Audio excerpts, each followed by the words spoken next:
Hello everyone, this is CJNovo992 and today we're back for another brand new video. And today's video comes to us as we try to complete the holy grail of weeks, people. We started a week ago with a fantastic win in Europe. We then done the pumping of St Johnstone, bang in the middle, and now it is here once again to talk about which now is the biggest game of the season as we face PSV at home. And right off the bat, people, that for me is very, very important, and it's something I think a lot of people is overlooking. So before we talk about the oppositional preview and before we go down the Rangers route as well, I just want to actually pull it back and look at this two-legged tie, because it's completely different than what we've been doing recently, especially even going into last season's phenomenal European journey. It was always away first, no losing the two-legged tie away from home, bringing it back to Ibrox, using the crowd, using the atmosphere to get over the fricking line. That has been our bread and butter. Well, that has been ripped up in front of us. Now that we stand one step away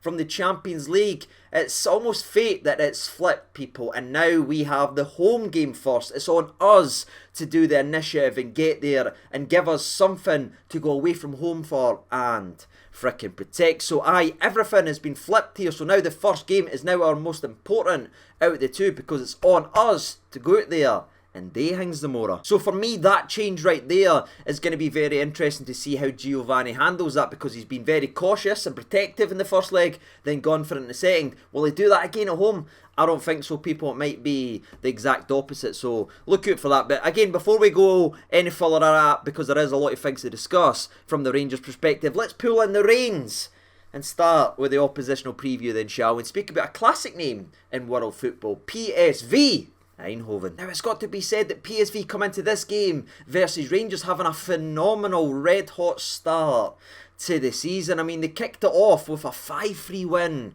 versus Ajax in the Cruyff Shield, by the way, which is a very competitive game of football. If you didn't believe me and you doubt that, Calvin Bassey, former Rangers man, got sent off 10 minutes into his debut. There's a lot of fight and bite in that game, so they conquered the Dutch giants in Ajax and that, and then they went in and transitioned into Dutch football this season, and in the two games that they played in Dutch football, they've won both and scored 9 fricking goals. It's fair to say they've started hot. And I didn't want to be sitting here saying that, people. I'd love to be sitting here saying they are crawling into this game looking like a prime pair Mertesacker, but unfortunately I can't. They're strutting into this game versus Rangers with all foot, all go, scoring goals for fun. And again, the longer you watch today's video, you'll see that backed up. But just in case some people are like, oh, it's the Dutch football or anything like that, they're one of the best teams, they should be scoring a lot of goals. Even though that mindset really confuses me, people, because we saw what happened the last time a Scottish team played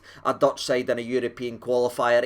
Dundee United still can't sit down, people, because they got pounded that hard. So I didn't understand the nose up attitude about Dutch football. But in case we want to move that to one side and excuse the red hot form, they've also been doing it in Europe so far versus Monaco, which was a mouth-watering tie when those two were put together. In the previous round, to make it to Rangers, they had to conquer the curious test of Monaco with a lot of money and a lot of talent, and they done enough, people. Again, scoring a goal as they always do in every single game away from home, getting a 1-1 draw. Probably could have nicked it with one of the chances they had late on, but they took the 1-1 away from home and then they took it into home, where again they just play attacking football and they've always got a goal in them. That's the worry, because Monaco thought they had bet them, people. Like, it was the 88th minute, Monaco was going through, they were parking the bus, it looked like it was going to be Rangers versus Monaco, but you can't switch off for a single second versus this team, because they never panic, they never get crazy with the football. No, they stick to their possession-based football and they try and find a way, and they scored in the 89th minute to force extra time, and then they looked like the only team that was going to score in extra time, as Big De Jong scored in the 109th minute to make it 3-2 to PSV, and on their way to Ibrox. And I guess that right there gives us the perfect transition into their play style and how they go about it, because you might have heard there, very, very patient in the attack. They didn't worry, they didn't get hurried, they didn't abandon the plans and just start kicking long balls. No, this is a well schooled team of individuals that know how to go about and how to handle a football, people. Now, as you can imagine, being a Dutch side, they do line up in a 4-3-3/4-2-3-1, and it is the latter where they mostly line up, but again, they can drift if they need to, and they are very good with the football. And like our last couple European games, if you look at it even over last year and everything like that, when a lot of teams came to Ibrox, they played quickly and they sliced through, and it was all about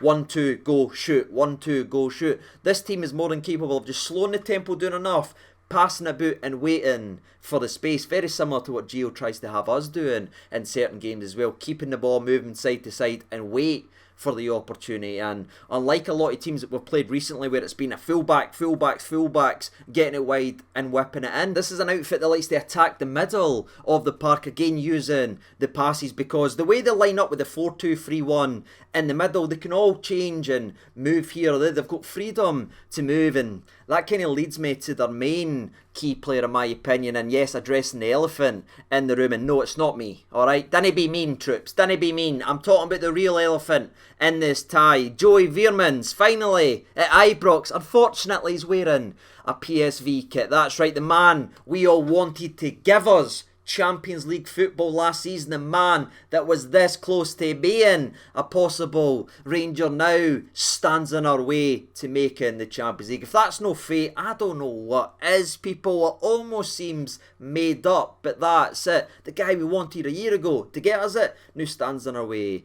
this year with the team that he went to instead of us. And if I'm honest, behind all the clickbait nonsense you're going to see about Joey Veerman and Rangers and all that stuff, the fact of the matter is he's a very good football player, and he's already becoming a guy at PSV, the key man in the middle of the park, because not only did he score in both games versus Monaco, including that crucial away goal that he got in the 1-1 draw, he is sort of their guy to just grab a game, move it and everything. He always looks the danger man. He's just so clever. I mean, we talked about him here on the channel, how clever his late runs into the box and everything. He will be one that we need to watch in this game of football, and John Lundstrom needs to be every bit of the best on earth if it's to nullify and keep that laddie freaking quiet. So aye, please John, give us another. So unlike the last couple of preview videos where we've talked about Tavernier's matchup versus a winger, or Barisic's matchup versus a winger, for me, what's going to decide the game over the two legs is going to be John Lundstrom on Joey Veerman. I genuinely believe that if you could quiet him down, I think Monaco had spells where they looked like they were able to just nail into him and everything like that, and that's why they got themselves in a position away from home at PSV to be almost there, but they never done the job quite enough. If you switch off once, this guy can hurt you, and his later runs, he sort of drops deeper sometimes and builds the play up, and then the next thing you see, he's at the edge of the box and he's having a shot that hits the crossbar. That's just who he is. But he's not the only danger man in that. You've obviously got Xavi Simon, just sitting in behind the striker. He's a smaller stature player, if I'm alright to say that, and for me, he's so clever how he wins free. That's almost his job, to win free kicks and nip up and score goals. That's just who he is, so we'll need to be very clever with him. I feel like he's going to annoy us if he plays in this game tomorrow, because he'll just be flopping up and down, looting like a fish, but that's how he plays, and it'll be infuriating. So we need to keep the heads and not give them silly set pieces and pick up yellow cards. But where all this sounds very scary, and you're hearing a team that just scores goals for fun, I mean, they've scored 18 goals in 5 games so far this season coming to Ibrox, and that right there is all terrifying, and you're thinking your stand back look like Neil Warnock like this. However, it does need to be said, where they are fantastic going forward, and I am not minimalising or being disrespectful to this team, the other way, people, oh my days, is their chances, and are they vulnerable, because as good as they are going forward, they're as bad going back the way, because this team leaks goals for fun. Again, they scored 18 goals in 5 games, where they've also conceded 9 goals in the 5 games they've played, and they always seem to concede in every single game that they've played this season. There's not one clean, and they've never been close to keeping a clean sheet. I mean, even the team that's sitting bottom of Dutch football right now, the Go Ahead Eagles, scored 2 goals against them in their most recent game coming in to this one, and Go Ahead Eagles was down to 10 men, man. This has got very similar vibes to, you remember Dortmund, how we talked about how Dortmund's so good going forward, they're going to score, right? I'm pretty sure PSV will score. But the opposite way, when you take them out their game with their structure and playing forward, when you start running at them and getting them going back the way, they do look very vulnerable. They've got a ridiculous high line. Everyone, because they're constantly interchanging and moving, can be caught out of position. And nearly every goal they've scored this season, again, nearly every goal has been down to a counter-attack, and that's something we've shown a lot of signs for in Europe at being very, very good at, especially versus Dortmund with the slower centre-halves pushed up at the halfway line with the full-backs bombing forward and the midfield out the way. Hopefully we can have similar success as we did versus Dortmund tomorrow versus PSV. And I felt like that was important to say, people, and try and find the balance to give you the full picture of this team. Phenomenal going forward. Being at the back, they've been very questionable, especially in the previous round versus Monaco, where they could have been absolutely slapped out the frickin' building. I mean, Monaco over the 2 games, people had 45 shots. Genuinely, I've never seen such a worse output from strikers and midfielders in positions that they found themselves in. They were horrific. They couldn't hit a barn door with a shotgun. Hopefully, we're a lot more clinical if and when the chances come tomorrow at Ibrox. And aye, that's all I've really got to say about this PSV side. Phenomenal attacking side, very Dutch-like, how they're so good and comfortable on the ball, they chest out. Honestly, they play some absolute lovely stuff, man. You sit back and say, they are a very good side. But you'll notice, if you look beyond the clickbait of the goals and the excitement and all the highlights of that, when you see them going back the way and you see maybe the Veermans, maybe the Xavi Simons, no really tracking back, because that's no their game, you start to say, right, you can hurt them, and that's what I'll be hoping we'll be looking at and doing tomorrow all afternoon. I take another Dortmund, if I'm honest with you, in terms of us going after them and being brave and no being scared, because if we play with the handbrake on, people, and I'm just going to put it out there now, if we play safe, no one to lose it in the first leg, and if we play like we did in the first game versus USG, we could be absolutely hammered tomorrow, and I genuinely mean that. So we need the handbrake fully down, we need to get them running back, and hopefully we're all sitting here smiling with a 1-2 o'clock frickin' upload. That would be lovely. Speaking of lovely, we have the fantastic news that Ryan Kent is indeed available. He's been pictured, video, training and that this afternoon. Again, if you watched the St Johnstone preview, you would already known, but not everyone clicks on the SPFL preview videos. So Ryan Kent was only rested at the weekend with an eye on Tuesday, and I imagine that'll be because how vulnerable they look from counter-attacks and how well Ryan Kent's performed against the high line and able to run in and about causing havoc and causing panic at the back line. I can imagine that's why we went, right, Kent, we'll save you for this one, mate, and just unleash you versus that backline, especially again with the game being at home in the first leg. It all plays its part in this one, and I genuinely think we're going to have a real go tomorrow. So I see Ryan Kent and I see Rabi starting this game as well, being absolutely unleashed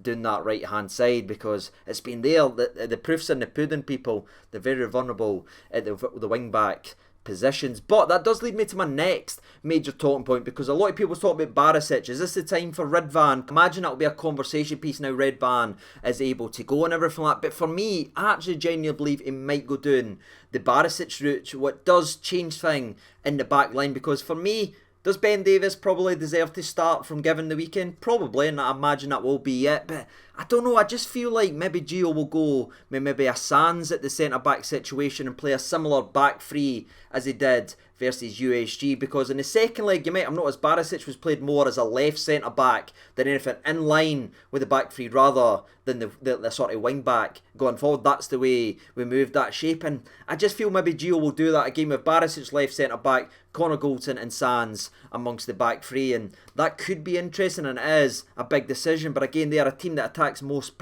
primarily down the middle, so maybe we want to be putting some pace in and amongst there to stop the ridiculous movement and everything like that, and leave Connor Goldson 1v1 versus Big De Jong. That's probably the way the game will actually unfold. But again, Giovanni has all the cards on the table, and if Ben Davies, Big Ben does start, I'll be absolutely delighted, because again, I want to see that develop further. But I do feel like that's a big decision on what he does out there and what he does if Barisic goes ahead and starts. Because again, despite everything we've talked about in today's video with PSV being very narrow and everything like that, if we do line up with the back four of Davis, with Goldson, Tavernier and then Barisic playing as an actual fullback, and that's the way we use them in the game, then we may see PSV adjust and attack that side, which would give me a lot of worries. Again, not being disrespectful to Barisic or that, but we've seen teams identify him in the past and go after him when he's told to go up and down. I thought he was handled and I thought he played really good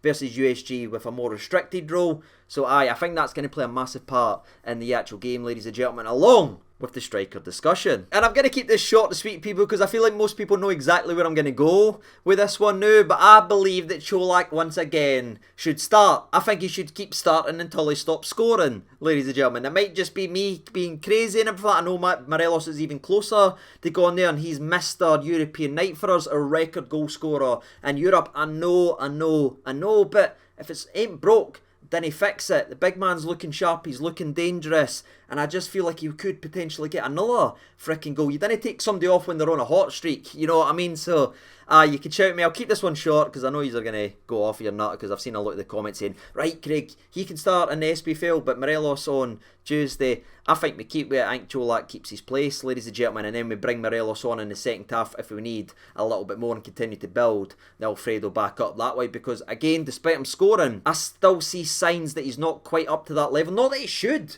be, but he was out for 5 months, you know what I mean? I'm not being overly critical here, but he's no that Morelos just yet, in my freaking opinion. So I think we should keep Čolak in there and build Alfredo up to then where he goes off and does only what Alfredo can. And I guess with the striker discussion done and me asking you who should start up front tomorrow, Čolak or Morelos, if you're still watching, let me know down in the comment section below. I'll sort of go with the latest team news then, shall we? Because there's not too many injury updates. We do have the news, obviously, that Sands is back in and amongst it and everything like along with Ryan Kent. Those both return to the setup, and I wouldn't be surprised to see Sands play tomorrow. But again, our long-term injuries remain the same. Hollander and obviously Hadji, and the curious case of Kamal Roof remains just up in it. We're not hearing none about the laddie, so I don't know when Kamal will be back, but that's the latest team news, ladies and gentlemen. That's the oppositional preview. We know what's needed. This is absolutely massive, and I just feel like Gio will have a wee bit of his European magic in this game. I certainly hope so, because again,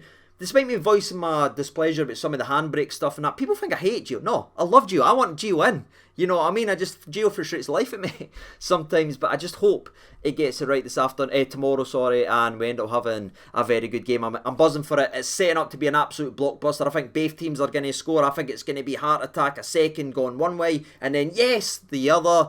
And I genuinely think it's going to be an amazing game tomorrow, so that means it's going to finish 0-0, ladies. But the rest of the team obviously picks itself. Tillman, centre attack, Mirror, didn't want to see him out wide. Lunny has to be in there to close down Joey Veerman, and I wouldn't be surprised to maybe even see a Ryan Jack be selected again, just to track the movements and maybe even keep wee Simons quiet and that as well. Wouldn't be surprised to see Jacko and Lunny up in the midfield with the rest doing their hang. But with that being said, ladies and gentlemen, boys and girls, that's it. That's the picture being painted for what is a massive game. The first leg is at Ibrox. We need something to take away to Holland. Will we get it? We'll find out. But now all that's left for us today is try to predict the unpredictable. Although I did get the last one absolutely perfect. So I'm going to continue the momentum here, ladies and gentlemen, because again, both teams are going to score in this game. I've never been more confident about anything in my life. But I am going to go with Rangers to get the job done. I think it could be, I'm thinking either a 3-2. Yes, I'm going, or even the Cheeky Channel favourite. I'll go Cheeky Channel favourite 2-1, because I seem to have good luck